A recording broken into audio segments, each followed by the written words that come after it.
Donald Trump came out with his budget proposal today, and it is as much of a disaster as you can imagine. Here is Mick Mulvaney. Now, Mick Mulvaney, reminder, was one of the Freedom Caucus founders in the House. And this budget, this White House budget, really is far more Mick Mulvaney and the Republicans in the House and Paul Ryan than it is anything else. I mean, I don't think that Donald Trump has really any ideological grounding, so it's hard to say this is not Donald Trump's. Everything is and nothing is. I'm flexible. But the principles outlined here are what Republicans have been chasing for years. I mean, I would say decades, but yeah, probably decades. Listen to Mick Mulvaney explain this. That we looked at this budget through the eyes of the people who were actually paying the bills. I think for years and years, we've simply looked at a budget in terms of the folks who are on the back end of the programs, the recipients of the taxpayer money, and we haven't spent nearly enough time focusing our attention on the people who pay the taxes. I got a couple questions yesterday. I know I will today about compassion. Compassion needs to be on both sides of that equation. Yes, you have to have compassion for folks who are receiving the federal funds, but also you have to have compassion for the folks who are paying it. And that is one of the things that is new about this president's budget. Now, I mean, there's a lot of different ways you can critique what Mulvaney just said. You could use the actual budget numbers and talk about how not only over the course of the 10 years that are outlined in this budget, not only would domestic discretionary dollars be slashed, but military spending would be double the rest of the discretionary budget. It soars to $722 billion.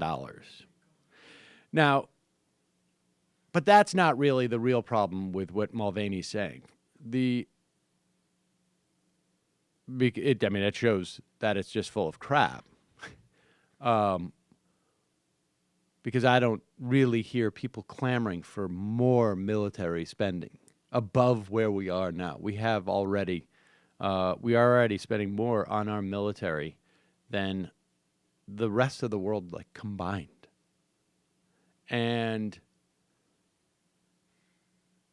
But the idea that taxpayers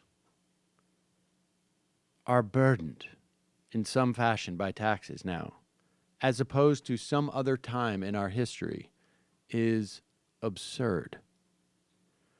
It is utterly absurd.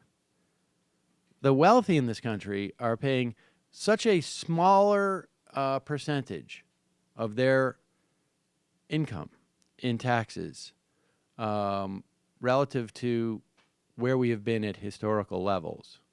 You know, during the Eisenhower administration, every dollar above what would be now, I think, around $3 million in today's money. I think then it was around $470,000. Every dollar, 90 cents of it, would be taxed.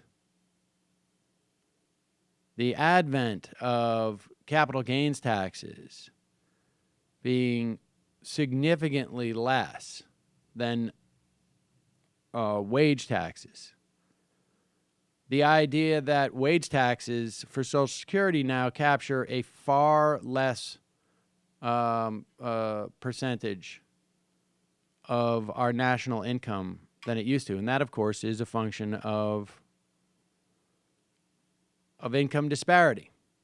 So much of the money is going to so few people that once you hit that $120,000 cap, that money is just not being captured by by Social Security and FICA taxes.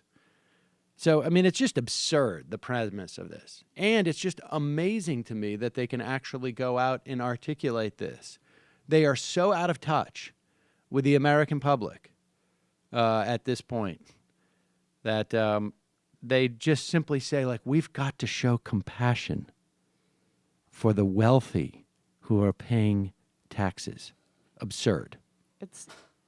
It's grotesque to hear it. I mean, you know that's what they think and that's what they're trying to do. Just said. But to hear him say it Yeah. is grotesque, and It also just shows like how completely out of touch they are with real human beings, with normal people, normal human beings.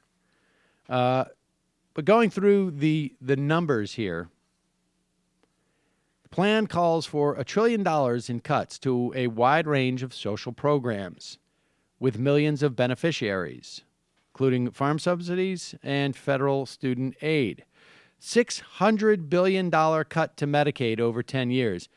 That is in addition to the proposed $800 billion cut in the ACHA, the repeal and replace plan by the Republicans. Also cuts federal food stamp program and Social Security disability insurance, despite the fact that Trump promised not to cut Social Security and Medicare. He goes on, Mick Mulvaney. There's a certain philosophy wrapped up in the budget, and that is we are no longer going to measure compassion by the number of programs or the number of people on those programs. Because what you lose in compassion for those people, you gain in compassion for the wealthy people paying taxes. Do some trickle-down compassion. Yeah. We need folks to work. We need people to go to work. If you're on food stamps and you're able-bodied, we need you to go to work.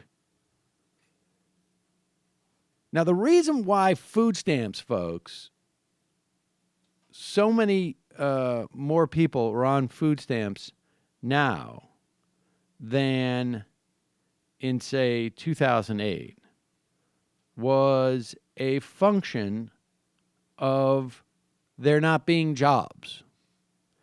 And even with the jobs that have returned, you still have many people who are just simply not making enough money. So the huge bonus of $200 a month in some instances to buy food is probably not making people say, like, I'm just going to kick back. There's a dignity to work, and there's a necessity to work, said Mulvaney. The child tax credit for low-income families would also be cut. Cash assistance cut. $200 billion cut from the food stamp program, which helps feed 44 million people each year. They would also cut $72 billion for disability insurance, part of the Social Security program. Remember, they'll tell you that there's all sorts of fraud involved in Social Security disability, but and despite the, This American Life story, fewer than 40% of people who apply to Social Security disability get approved for benefits. You have many rejected applicants who spend years and years applying and reapplying. The program has grown in enrollment over the past couple of years because of, and Matt, I'm sure, or Kelly, both of you guys could figure out why. Why might there be more people who are starting to get injured in our workforce? Well, first of all, there's more people. Warmer. Yes. Well, that's basically it. It's not just that there are more people, there are more older people because of the baby boom. And as people get old, as I am understanding myself, the opportunity to get injured is greater. Hey, Sam Seder here. Folks, you probably heard about the whole YouTube advertiser apocalypse. Well, we're suffering from it too. We need your help. If you want to keep this show alive, you want us to be able to still put out clips on a regular basis, head over to our Patreon page. Here's the link right here or down below there. And just give us a couple bucks a month and support this program. Really appreciate it.